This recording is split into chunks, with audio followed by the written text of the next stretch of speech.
अध्यक्ष जी, प्रश्न क्या है और मुद्दे क्या उठाए जा रहे हैं?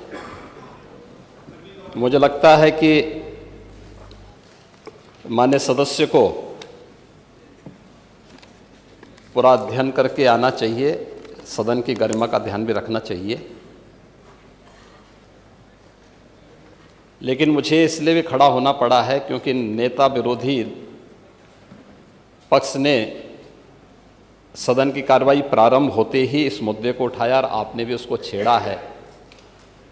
लेकिन मैं आपके छेड़ने की स्थिति को उससे आपकी इस मजबूरी को जान सकता हूं, जिसके बारे में एक छोटी सी कहावत है कि चोर की दाढ़ी में तिनका।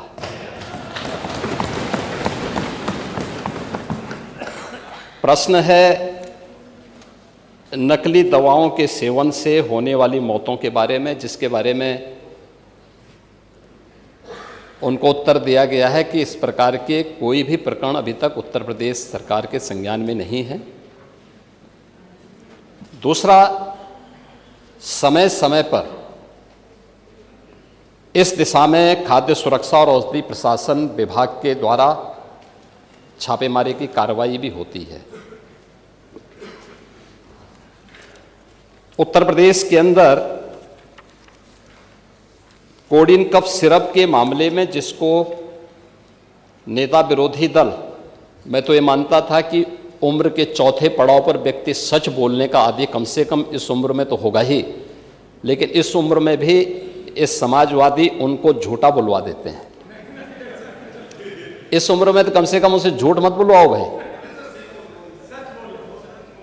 सच बोलने के उनको आदी होना चाहिए। और वो तो चेयर पे बैठ चुके हैं लंबे समय तक, स्पीकर के रूप में उन्होंने सदन को आगे बढ़ाया है। कोडिन कफ सिरप से उत्तर प्रदेश के अंदर कोई मौत नहीं हुई है। एक।